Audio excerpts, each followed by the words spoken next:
dans le département de l'Indre, à Châteauroux. Annabelle Archange recrute chaque mois pour son entreprise. Bonjour. Et chaque mois, la patronne prévient les chercheurs d'emploi que Veramonde est une société un peu particulière. Nous sommes une entreprise fictive. Nous vendons et nous fabriquons fictivement des vêtements. L'objectif, c'est d'apprendre en faisant. On est plus dans la pratique que dans la théorie. Je vais vous donner à tous un test de culture générale, sans calculette, donc sans téléphone. Il y en a pour 1 heure. Cet examen est le dernier obstacle avant une éventuelle admission. Qu'est-ce qu'un mailing? En quoi consiste la gestion des stocks? Qu'est-ce qu'un prix de revient industriel? Vous trouvez ça dur? Oui. Un peu. C'est vrai, c'est un test. Je peine un peu. Ah bon? Me replonger là-dedans, mais je peine un peu. Ce jour-là, seule la moitié des chômeurs candidats sera embauchée par l'entreprise fictive. Ce concept d'entreprise d'entraînement pédagogique vient d'Allemagne. Il s'agit de replonger les chômeurs dans le monde du travail grâce à un centre de formation qui fonctionne comme une entreprise. Des clients fictifs à démarcher. Bonjour, Edwige du service commercial de Veramonde. Un chef fictif auquel il faut rendre des comptes. C'est bon? De faux chèques et un service de paye avec bulletin de salaire et contrat fictif. La même paperasse que dans n'importe quelle société. Au nombre de 105 en France, les EEP, financés par les régions, accueillent 7000 stagiaires par an. À Châteauroux, nous suivrons Nathalie, débutante angoissée. J'avoue que pour une première, c'est un peu stressant, mais j'ai fait de mon mieux. Nous irons aussi en Ardèche, dans une entreprise fictive de tourisme. Après des années de chômage, Catherine, 51 ans, termine sa formation dans l'espoir. Je joue mon avenir. Sur 5 mois, je m'ouvre des portes pour les 15 ans à venir. Ces entreprises sont-elles la solution face au chômage? Après un passage dans ces écoles de la dernière chance, le taux de retour à l'emploi en fin de stage atteindrait en effet jusqu'à 70%.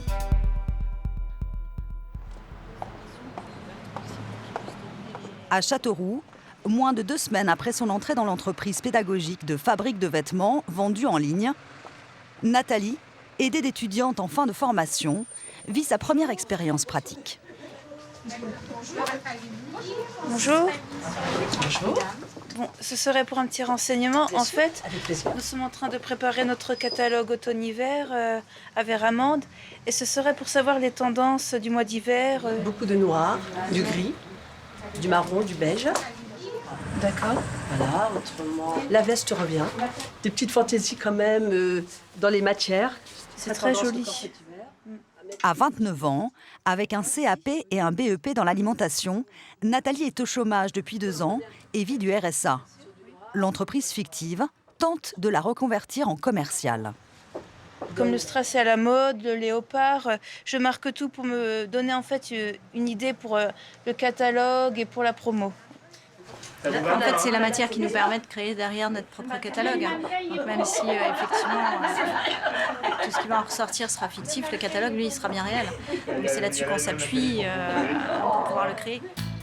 Après leur revue de mode, les employés de l'entreprise fictive se remettent au travail. Le catalogue est conçu le plus près possible de la réalité. C'est sur lui que les stagiaires s'appuient pour leurs exercices de vente. Voilà, donc ça c'est notre catalogue qui est donc en cours de conception. Et donc en fait c'est pour créer ce catalogue qu'on va dans les boutiques, sur les sites internet, sur les blogs de mode aussi, ça nous aide beaucoup, pour essayer de sortir une ligne de tendance, de coloris et de matière principale, en essayant malgré tout de plaire au plus grand nombre. Le catalogue mis en ligne, la journée d'exercice ne fait que commencer pour Nathalie. Tu t'en sors Nathalie? Oui, je m'en sors. Ça. Impeccable. Pour l'instant, tout va bien. Mais Annabelle Archange, la directrice, lui prépare un exercice autrement plus difficile. Grandeur réelle. Je voulais savoir si tu pouvais faire appeler un des stagiaires pour faire un litige. Tu demandes à parler à Nathalie, du service commercial. Nathalie est prévenue du test quelques minutes à l'avance. mais elle ne sait pas à quoi s'attendre. Vers Amande, Nathalie, bonjour. À l'autre bout du fil, Sandrine, une fausse cliente. J'ai commandé plusieurs articles, Oui. dont un t-shirt Oui. commandé en taille 42 et en fait je l'ai reçu en taille 46. Donc voilà l'objet de mon appel. Patientez, je traite votre demande. Je suis en train de chercher... La commande? Oui, voilà. D'accord. Au début, pour Nathalie, ce n'est qu'un problème classique de paperasserie. Je vais voir dans toutes les commandes passées. En fait, je ne trouve pas la commande. Pour mieux traiter votre demande, il me faudrait le numéro de commande de Véramande. Nathalie commence à paniquer. Je voudrais encore juste un renseignement. Est-ce Oui. que vous aurez le montant de la commande? En fait, il n'y aurait pas eu confusion. Vous n'auriez pas passé dans une autre EP, en fait? Non, c'est bien la vôtre. La pression ne cesse de monter. Bah écoutez, je vais voir ça avec mes collègues du service commercial et je vous rappelle Vous pensez me rappeler d'ici combien de temps? d'ici l'après-midi. Ah non, par contre non. Il faut absolument que ce soit vu avant cet après-midi. Je vous rappelle d'ici une demi-heure. C'est un sacré litige, on va dire. Ça n'en finit plus et on va peut-être trouver une solution à force. Ébranlée par la difficulté de l'exercice, Nathalie a droit à un débriefing immédiat de ses formateurs. Il va falloir traiter le litige en lui renvoyant la bonne taille en express pour qu'elle puisse le recevoir en début d'après-midi. Et ensuite, qu'elle puisse te retourner la taille qui n'est pas la bonne. D'accord. Donc dans ce cas-là, tu vas lui envoyer un colis prépayé pour qu'elle mette l'article dedans et qu'elle te le retourne. Donc je lui envoie un email pour lui...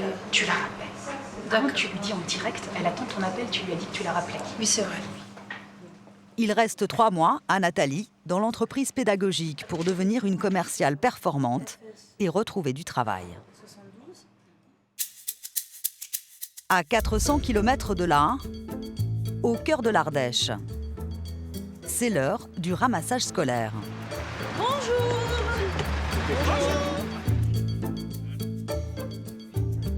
Le chauffeur est là? Le chauffeur, donc c'est bon. Je vous parle. Dans le bus, la moyenne d'âge des élèves est bien plus élevée qu'à l'ordinaire. Après de longues périodes de chômage, ils ont choisi, pour revenir à l'emploi, de devenir stagiaires dans l'entreprise fictive de la région.